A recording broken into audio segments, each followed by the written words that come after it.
Tables turn ہو سکتی ہیں اگر جو یہ خبریں ہیں ان کے اوپر اسی طرح ہی عمل ہو جائے جس طریقے سے شو کرنے کی کوشش کی جا رہی، مگر یہ سیاست ہے.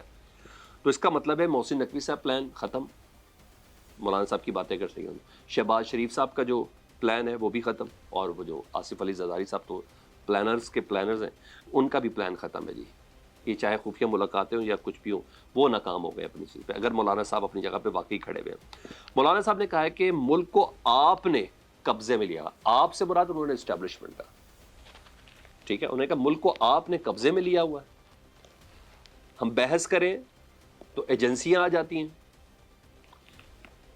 ایوان سے پکڑ کر لے جاتی ہیں. یہ بھی پی ٹی آئی کے لوگوں کو جو پکڑا. اسپیکر صاحب نے ایسے میں کہا سر آپ کو معلوم نہیں کہ آئین میں لکھا ہے کہ عدلیہ اور فوج کے خلاف بات نہیں کرنی. تو مولانا صاحب نے جواب اس میں یہ دیا کہ اصلاح کے لیے تو بات کر سکتے ہیں، فوج کے جرنیل اور ججز سر آنکھوں پر نظام کو ٹھیک کرے، وعدہ کرتا ہوں ان کے خلاف نہیں بولیں گے. مولانا صاحب کی ٹون بالکل ڈفرینٹ ہے، خبروں کے حوالے سے بالکل ڈفرینٹ ہے. ٹھیک ہے جی، یہاں یہ چیز بھی ہے کیونکہ under the nose under programmes میں پوری نون لیگ اس اعتماد کا اظہار کر چکی ہے. ایون شہباز شریف صاحب بھی کہہ چکے مولانا صاحب ہمارے ساتھ ہیں. اس کے بعد مولانا صاحب یہ بات کرے تو میں کیا کروں؟ ایک ماضی ہے نا، اس کی بہترین مثالوں میں سے میں نے جیسر لینا ہے.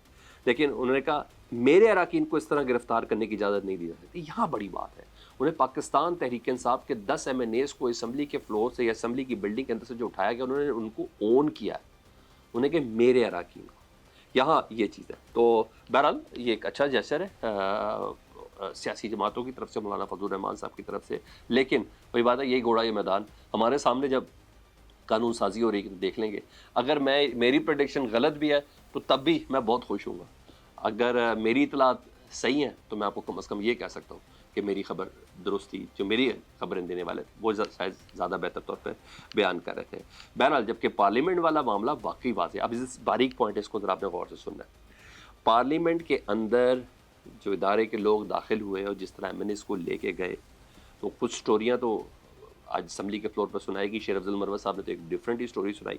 لیکن بہرحال اسپیکر ایاز صادق صاحب نے استعفیٰ دینے کا اندیا دیا ہے اور عہدہ چھوڑنے کا اندیا دیا ہے. انہوں نے باقاعدہ کہا، وہ کہتے ہیں پی ٹی آئی اراکین کا کہنا ہے کہ قومی اسمبلی میں جو ہوا اس کا ذمہ دار میں ہوں، اور وہ کہتے ہیں اگر ایسی بات ہے تو مجھے سوچنا پڑے گا اس کرسی پر میں نے بیٹھنا ہے کہ نہیں بیٹھنا. یہ بہت بڑی بات ہے کیونکہ اب یہ دیکھیں ٹیبلز مین کس وجہ سے کر رہے ہیں، تحقیقات کا اعلان کر دیا ہے. حالانکہ آج جن کے حوالے پروڈکشن آرڈر کے ساتھ 10 ایم این ایز کیے گئے تھے نا اسمبلی کے اندر، سارجنٹ جو تھا سیکورٹی یا سارجنٹ جو بھی تھا، وہ وہی سارجنٹ تھا جس کو 4 مہینے کے لیے معطل کیا ہے. یعنی کہا تھا کہ میں نے معطل کر دیا لیکن کیا نہیں معطل. تو اب باقاعدہ اسمبلی کے فلور سے جس طریقے سے آواز اٹھ رہی ہے، مسلم لیگ نون بھی ڈیفینڈنگ پوزیشن پہ چلے گئی ہے. اب اسپیکر صاحب بھی نہیں کھڑے ہو رہے. ادھر آپ کو پتا ہے وہ جو سو کالڈ کہا جاتا ہے کہ اسٹیبلشمنٹ کے بہت زبردست قسم کے قریب اور نمائندے تصور کہتے ہیں فیصل واڈا صاحب، اسٹیبلشمنٹ کے ایک حصے کے بہرحال، تو وہ بھی کہتے ہیں کہ سارا معاملہ تو حکومت پر ڈال دیا. انہوں نے کہا آئی جی کو کرو اندر اور وزیر اعظم کو مستعفی ہونا چاہیے. تو یہ تمام جو چیزیں ہیں نا، یہ مجھے ایسا لگتا ہے کہ اگر چاہے تو، کیونکہ نون لیگ بھی بیک فٹ پہ چلی گئی ہے، اور یہ مجھے ایسا لگ رہا ہے کہ ٹیبلز ٹرن اس حوالے سے ہو سکتی ہے کہ شاید حکومت کو بھی یا نون لیگ کی حکومت کو بھی اگر سر تسی ہر شے ساڈے تے پائی جاندے ہو، انہوں نے بھی کہا دیا تم جو کر رہے ہو وہ ہمارے پہ جا رہا ہے. تو وہ اسٹیبلشمنٹ بالکل پیچھے ہوگی. حالانکہ عام طور پر ماضی میں ہوتا کہ جب اس طرح کی کوئی حرکت ہوتی تھی، اور اس بار بھی واضح اشارے کنائے کچھ بھی ہو، وہ اسٹیبلشمنٹ کی طرف جا رہا تھا. تو حکومت نے اس کو ڈس آن کر دیا کہ ہماری طرف سے نہیں ہوا. پہلی بار ایسا ہوا. تو یہ معاملات آپس میں لڑائی کی طرف بھی جا سکتے ہیں. آپس سے مراد اسٹیبلشمنٹ اور گورنمنٹ میں، ٹھیک ہے، یہ چیز ہے. کیونکہ تقریر سنجانی کی تو ہو گئی، اس کے بعد کا نیکسٹ لیول ٹچ ہوا ہے پارلیمنٹ والا. وہ سنجانی کی تقریر والے جو معاملہ تھے وہ کم ہو گئے، پارلیمنٹ پہ جس طریقے سے یہ کارروائی ہوئی، یہ بالکل ایک نیکسٹ لیول کو ٹچ کیا گیا. یہاں یہ چیز دوسرا، عمران خان صاحب نے آج جیل میں صحافیوں سے گفتگو کی اور انہوں نے اپنے ایم این اے سے متعلق ضرور کہا کہ اسد اللہ بلوچ، انہوں نے کہا کہ اس کی بیوی اور بیٹی کو اٹھا لیا گیا ہے، ان کو شرم نہیں آتی، اسمبلیوں میں گھس گئے، پارلیمنٹیرینس کو پکڑ لیا، ایسا کبھی نہیں ہوا ماضی میں. اور پھر اپنی زوجہ کا بھی ذکر کیا، اس کو بھی بغیر کسی وجہ کی گرفتار کر کے رکھا ہوا ہے، کوئی شرم نہیں آتی۔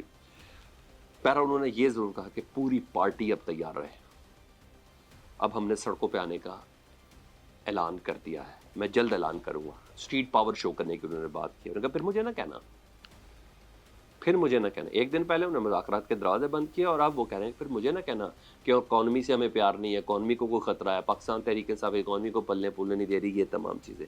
تو یہ بالکل ڈفرینٹ چیزیں جا رہی ہیں۔ انہوں نے کہا میں کہتا ہوں قانون کی حکمرانی کے لیے ججز کھڑے ہوں، یہ عمران خان صاحب نے کہا۔ اور علی امین گنڈا پور صاحب والی بات بھی کلیئر ہوئی، صحافیوں نے سے مطالبہ کیا، علی امین گنڈا پور صاحب نے تقریر میں ہمارے متعلق یہ کہا جو کچھ بھی الفاظ، تو انہوں نے کہا جی میرے پاس اتنی انفارمیشن نہیں، میرے پاس صرف پی ٹی وی آتا ہے اور 2 اخبار آتے ہیں، سوشل میڈیا سے میں بہت دور ہوں، لیکن آج کا دور میں صحافی جہاد کر رہے ہیں، اور علی امین گنڈا پور نے جو بھی کہا ہے ان الفاظ کا میں دفاع نہیں کروں گا۔ گنڈا پور نے فرط جذبات میں زیادہ بات کی، انہیں یہ بات نہیں کرنی چاہیے۔ تو عمران خان صاحب نے، میں نے آپ کو کہا تھا کہ باقاعدہ طور پر کنڈیمنیشن آئے گی، کچھ دن ضرور لگ جائیں گے لیکن باقاعدہ طور پر آئے گی، اور عمران خان صاحب نے کنڈیمڈ کیا ہے کہ صحافیوں سے متعلق جو باتیں کی علی امین گنڈا پور صاحب، عمران خان صاحب نے کہا وہ فرط جذبات میں بہت زیادہ بہ گئے، ان کو کنٹرول کرنا چاہیے۔ تو خان صاحب نے یہاں معاملے کو بھی ایک بہتر پوزیشن پہ لا کے کھڑا کیا، کہا باقی تمام چیزیں انہوں نے کہا میرے پاس وہی انفارمیشن ہوتی ہے جو آئی ہوتی ہے، میرے پاس سوشل میڈیا کی ایکسیس نہیں ہے، میرے پاس صرف پی ٹی وی، اور پی ٹی وی آپ کو پتا کس قسم کے حالات بیان کرتا ہے، یہاں یہ چیزیں۔ لیکن ایک اور انہوں نے جیسا دیا، کل صبح جمعے کے دن نا ملک گیر احتجاج تھا، یہ ساری گرفتاریوں کے اوپر پاکستان تحریک انصاف کا، جب یہ احتجاج تھا تو انہوں نے اس احتجاج کو مؤخر کیا، اور انہوں نے کہا ساری انرجی لگا دیں 22 ستمبر کے جلسہ جو لاہور کے اندر اس پہ ہونا ہے۔ اور کے پی کے ویسے ہی اعلان کر چکی ہے کہ کوئی ہمیں پنجاب میں آنے سے روک کے تو دکھائے، پورا ملک ہمارا ہے تو ہم پنجاب میں جلسہ کیوں نہیں کر سکتے، تو وہاں بھی پوری تیاری ہے۔ تو اس سینیریو کے اندر یہ چیزیں چل رہی ہیں۔ میرا خیال ہے یہ سپٹمبر کا جو مہینہ نا یہ چیزوں کو اپنے انجام تک پہنچائے گا، اور دعا یہی ہے کہ کسی بہتر حل کی طرف جائیں۔